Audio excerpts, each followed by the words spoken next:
ಸದಾ ಸುಖವಾಗಿರಲು ರಾವಣನ ಈ 8 ತತ್ವಗಳನ್ನು ಫಾಲೋ ಮಾಡಿ.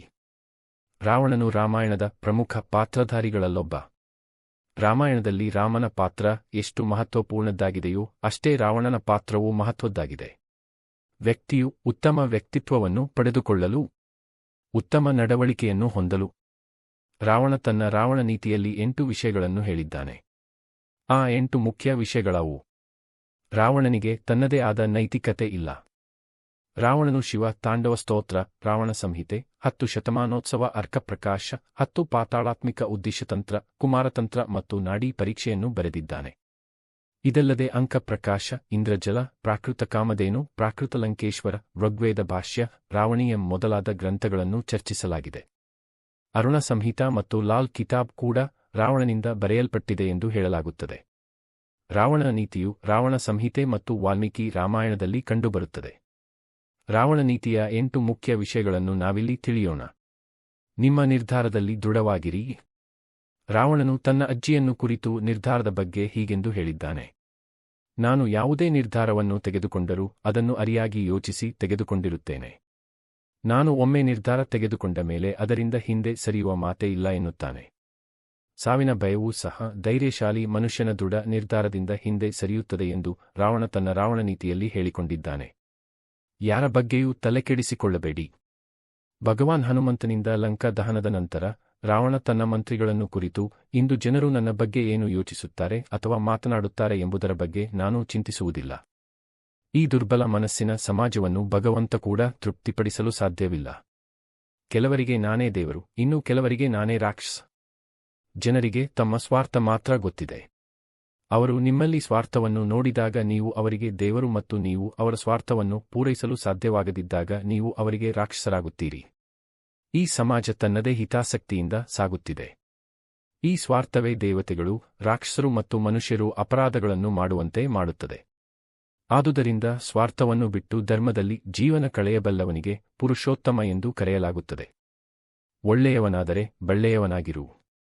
ಹೇ ಮಂಡೋದರಿ, ನನ್ನ ಸೋಲು ಇಂದು ಖಚಿತ ಎಂದು ನನಗೆ ತಿಳಿದಿದೆ. ಪಿತಾಮಹ ಬ್ರಹ್ಮಾಜಿ ನೀಡಿದ ವರವೇ ಇಂದು ನನ್ನ ಮೇಲೆ ಶಾಪವಾಗಿ ಸುಳಿದಾಡುತ್ತಿದೆ. ಖ್ಯಾತಿಯನ್ನು ಪಡೆಯಲು ಒಬ್ಬ ವ್ಯಕ್ತಿಯು ದೇವರಂತೆ ಅಥವಾ ರಾಕ್ಷಸನಂತೆ ಆಗಬೇಕು. ನೀನು ಚೆನ್ನಾಗಿರಲು ಬಯಸಿದರೆ ಇಂದ್ರನು ನಿನಗೆ ತನ್ನ ಸಿಂಹಾಸನವನ್ನು ಕೊಡುವಷ್ಟು ಒಳ್ಳೆಯವನಾಗಿರು. ಮತ್ತು ನೀನು ಕೆಟ್ಟವನಾಗಲು ಬಯಸಿದರೆ ನಾರಾಯಣನು ನಿಮ್ಮ ಪಾಪಗಳಿಂದ ನಿಮ್ಮನ್ನು ಮುಕ್ತಗೊಳಿಸಲಾಗದಷ್ಟು ಕೆಟ್ಟವರಾಗಿರಿ. ಆದ್ದರಿಂದ ಓ ಮಂಡೋದರಿ, ಇಂದು ನಾನು ಅಧರ್ಮದ ಪ್ರತೀಕವಾಗಿದ್ದೇನೆ.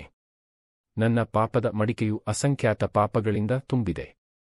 ನನ್ನ ಅಹಂಕಾರದಿಂದ ನಾನು ನಾರಾಯಣನನ್ನು ಗುರುತಿಸಲಿಲ್ಲ ಎಂದು ನನಗೆ ತಿಳಿದಿದೆ. ಮತ್ತು ಅವನು ನನ್ನ ನಾಶಕ್ಕಾಗಿ ಮಾತ್ರ ಅವತರಿಸಿದನೆಂದು ನನಗೆ ತಿಳಿದಿದೆ. ಆದರೆ ರಾವಣ ಎಂದಿಗೂ ಸಾಯುವುದಿಲ್ಲ ಎಂಬುದನ್ನು ನೀನು ತಿಳಿದುಕೊಳ್ಳುವುದು ಉತ್ತಮ. ಸಾವಿನ ನಂತರವೂ ಈ ರಾವಣ ಶಾಶ್ವತವಾಗಿ ಅಮರನಾಗಿ ಉಳಿಯುತ್ತಾನೆ. ಬುದ್ಧಿವಂತರು ಭೂತಕಾಲವನ್ನು ನೆನೆದು ದುಃಖಿಸುವುದಿಲ್ಲ. ಭಗವಾನ್ ಶ್ರೀರಾಮನ ವಾನರಸೇನೆಯಿಂದ ರಾವಣನ ಸೈನ್ಯವು ಹಾನಿಗೊಳಗಾದಾಗ ರಾವಣನು ಕುಂಭಕರ್ಣನನ್ನು ಅಪಾಯದಿಂದ ರಕ್ಷಿಸಲು ಕುಂಭಕರ್ಣನನ್ನು ಎಬ್ಬಿಸಿದನು. ಆದರೆ ಕುಂಭಕರ್ಣನು ತನ್ನ ಸಹೋದರ ರಾವಣನ ಅನೈತಿಕ ಚಟುವಟಿಕೆಗಳನ್ನು ಕೇಳಿದ. ನಂತರ ಇಡೀ ಲಂಕಾದ ನಾಶಕ್ಕೆ ಅವನೇ ಹೊಣೆಗಾರನಾಗಿರುತ್ತಾನೆ ಮತ್ತು ಮುಂಬರುವ ಸೋಲಿನ ಬಗ್ಗೆ ಎಚ್ಚರವನ್ನು ನೀಡುತ್ತಾನೆ. ಇದನ್ನು ಕೇಳಿದ ರಾವಣನು ಕುಂಭಕರ್ಣನಿಗೆ ಹೇಳಿದನು: ಓ ಯುವ ಕುಂಭಕರ್ಣ, ಎಲ್ಲಾ ಕಡೆಗಳಿಂದ ಲಂಕೆಯ ಸುತ್ತಲೂ ವಿನಾಶದ ಮೋಡಗಳು ನಿಂತಾಗ ನೀನು ನನಗೆ ಯಾವುದು ಸರಿ ಮತ್ತು ಯಾವುದು ತಪ್ಪು ಎಂದು ಕಲಿಸುವ ಅವಶ್ಯಕತೆಯಿಲ್ಲ. ಹೌದು, ನನ್ನ ದುರಾಸೆಯ ಹಿಡಿತದಲ್ಲಿ ಸೀತೆಯನ್ನು ಅಪಹರಿಸಿ ಇಂದು ನನ್ನ ಸಾವಿಗೆ ಕಾರಣನಾಗುತ್ತಿದ್ದಾಳೆ. ಹೌದು, ನಾನು ನಾರಾಯಣನನ್ನು ಗುರುತಿಸುವಲ್ಲಿ ತಪ್ಪು ಮಾಡಿದೆ ಮತ್ತು ಅವನಿಂದಾಗಿ ನನ್ನ ಅಸಂಖ್ಯಾತ ವೀರ ಯೋಧರು ಇಂದು ವೀರಗತಿಯನ್ನು ಪಡೆದಿದ್ದಾರೆ. ಹೌದು, ನನ್ನ ದುರಹಂಕಾರದಿಂದ ಶ್ರೀರಾಮನ ಶಾಂತಿಯ ಪ್ರಸ್ತಾಪವನ್ನು ನಾನು ತಿರಸ್ಕರಿಸಿದೆ ಮತ್ತು ಇಂದು ನನ್ನ ಚಿನ್ನದಂತಹ ಲಂಕೆಯು ಸ್ಮಶಾನವಾಗುತ್ತಿದೆ. ಆದರೆ ಬುದ್ಧಿವಂತನಾದವನು ಹಿಂದೆ ನಡೆದ ಘಟನೆಗಳ ಬಗ್ಗೆ ಚಿಂತಿಸುವುದಿಲ್ಲ. ಬದಲಾಗಿ ಅವನು ಭವಿಷ್ಯದ ಬಗ್ಗೆ ಚಿಂತಿಸುತ್ತಾನೆ. ಈ ಸಮಯದಲ್ಲಿ, ಈ ಕ್ಷಣದಲ್ಲಿ ವಾಸಿಸುವವರನ್ನು ಮಹಾತ್ಮ ಎಂದು ಕರೆಯಲಾಗುತ್ತದೆ. ಯುದ್ಧ ಪ್ರಾರಂಭವಾದಾಗ ಅದು ನನ್ನ ಸಾವಿನೊಂದಿಗೆ ಕೊನೆಗೊಳ್ಳಬೇಕು. ಇದು ವಿಧಾನದ ಲೇಖನ ಮತ್ತು ವಿಧಿ. ರಾವಣ ಅದನ್ನು ನಗುತ್ತಾ ಸ್ವೀಕರಿಸುತ್ತಾನೆ. ಹಾಗಾಗಿ ಆ ಇತಿಹಾಸವು ರಾವಣನನ್ನು ಹೇಡಿ ಎಂದು ಪರಿಗಣಿಸುವುದಿಲ್ಲ. ಯಾವುದೇ ಸಂದರ್ಭದಲ್ಲೂ ತಲೆಬಾಗಬೇಡಿ. ಅಂತಿಮ ಯುದ್ಧಕ್ಕೆ ಹೋಗುವ ಮೊದಲು ರಾವಣ ಮಹಾಕಾಲ ಆರತಿಯನ್ನು ಏರ್ಪಡಿಸಿದನು. ಆದರೆ ಆರತಿಯಲ್ಲಿ ಕೆಟ್ಟ ಶಕುನಗಳ ಸೂಚನೆಯನ್ನು ನೀಡುತ್ತಾನೆ. ಇಂದು ನೀನು ರಾವಣನನ್ನು ಈ ಕೆಟ್ಟ ಶಕುನಗಳ ಮೂಲಕ ಹೆದರಿಸಲು ಸಾಧ್ಯವಿಲ್ಲ. ನಿನ್ನ ಪರಮ ಭಕ್ತನಾದ ದಶಾನನ ರಾವಣನಾದ ನಾನು ಈ ಕೆಟ್ಟ ಶಕುನಗಳಿಗೆ ಹೆದರುವೆನೆಂದು ನೀನು ಭಾವಿಸಿದ್ದೀಯಾ? ರಾವಣ ಯುದ್ಧವನ್ನು ನಿಲ್ಲಿಸಿ ವಿರೋಧಿಗಳಿಗೆ ತಲೆಬಾಗುವ ಮಾತೇ ಇಲ್ಲ ಎನ್ನುತ್ತಾನೆ. ಗರ್ವವನ್ನೇ ಮಾರಿಕೊಂಡು ಬದುಕುವವರು ದಿನವೂ ಕೀಟದಂತೆ ಸಾಯುತ್ತಲೇ ಇರುತ್ತಾರೆ. ನನ್ನ ಅನೇಕ ಬಂಧುಗಳು, ಸಹೋದರರು, ಪುತ್ರರು, ಮೊಮ್ಮಕ್ಕಳು ಮತ್ತು ಅನೇಕ ಪ್ರಜೆಗಳು ಈ ಯುದ್ಧದಲ್ಲಿ ತ್ಯಾಗ ಮಾಡಿದ್ದಾರೆ. ಇಂದು ನಾನು ಸಾವಿನ ಭಯದಿಂದ ರಾಮನ ಮುಂದೆ ಮಂಡಿಯೂರಿ ನಮಸ್ಕರಿಸಿದರೆ ನನ್ನ ಕುಟುಂಬ ಮತ್ತು ಲಂಕಾ ವೀರರ ತ್ಯಾಗ ವ್ಯರ್ಥವಾಗುತ್ತದೆ ಮತ್ತು ಇತಿಹಾಸವು ನನ್ನನ್ನು ವಿಭೀಷಣನಂತೆ ಹೇಡಿ ಎಂದು ನಿರ್ಣಯಿಸುತ್ತದೆ. ಆದ್ದರಿಂದ ಓ ಶಿವ, ಶಂಭು, ಓ ಶಂಕರ್, ಓ ಭೋಲೆನಾಥ, ರಾವಣನು ಎಂದಿಗೂ ತಲೆಬಾಗಲು ಸಾಧ್ಯವಿಲ್ಲ. ಈ ಯುದ್ಧದಲ್ಲಿ ನಾನು ಸತ್ತರೂ ಅದನ್ನು ನಿನ್ನ ಪ್ರಸಾದವೆಂದು ಸ್ವೀಕರಿಸುತ್ತೇನೆ ಎಂದು ರಾವಣ ಹೇಳುತ್ತಾನೆ. ಸತ್ಕಾರ್ಯಗಳಲ್ಲಿ ವಿಳಂಬವಾಗಬಾರದು. ರಾವಣನು ಈ ಹಿಂದೆ ಲಕ್ಷ್ಮಣನಿಗೆ 3 ಪಾಠಗಳನ್ನು ಕಲಿಸಿದ್ದನು. ಅವುಗಳಲ್ಲಿ ಒಂದು ಒಳ್ಳೆಯ ಕೆಲಸವನ್ನು ಎಂದಿಗೂ ವಿಳಂಬ ಮಾಡಬಾರದು.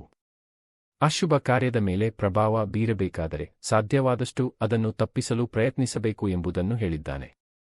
ಆಳವಾದ ರಹಸ್ಯಗಳನ್ನು ಯಾರಿಗೂ ಹೇಳಬೇಡಿ. ರಾವಣ ಲಕ್ಷ್ಮಣನಿಗೆ ಹೇಳಿದ 3ನೆಯ ಮತ್ತು ಕೊನೆಯ ವಿಷಯವೆಂದರೆ, ನಿಮ್ಮ ಜೀವನದ ಆಳವಾದ ರಹಸ್ಯಗಳನ್ನು ನಿಮ್ಮ ಸಂಬಂಧಿಕರಿಗೂ ಹೇಳಬಾರದು. ಏಕೆಂದರೆ ಸಂಬಂಧಗಳು ಮತ್ತು ಸಂಬಂಧಿಕರು ಬದಲಾಗುತ್ತಲೇ ಇರುತ್ತಾರೆ. ವಿಭೀಷಣನು ಲಂಕೆಯಲ್ಲಿದ್ದಾಗ ನನ್ನ ಹಿತೈಷಿಯಾಗಿದ್ದನು. ಆದರೆ ಶ್ರೀರಾಮನ ಆಶ್ರಯದಲ್ಲಿ ಬಂದ ನಂತರ ಅವನು ನನ್ನ ವಿನಾಶದ ಮಾಧ್ಯಮವಾದನು ಎಂದು ರಾವಣ ಹೇಳಿದ್ದಾನೆ. ನಿಮಗೆ ಈ ವಿಡಿಯೋ ಇಷ್ಟ ಆಗಿದ್ದರೆ ದಯವಿಟ್ಟು ನಮ್ಮ ಚಾನೆಲ್ ಅನ್ನು ಸಬ್ಸ್ಕ್ರೈಬ್ ಮಾಡಿಕೊಳ್ಳಿ.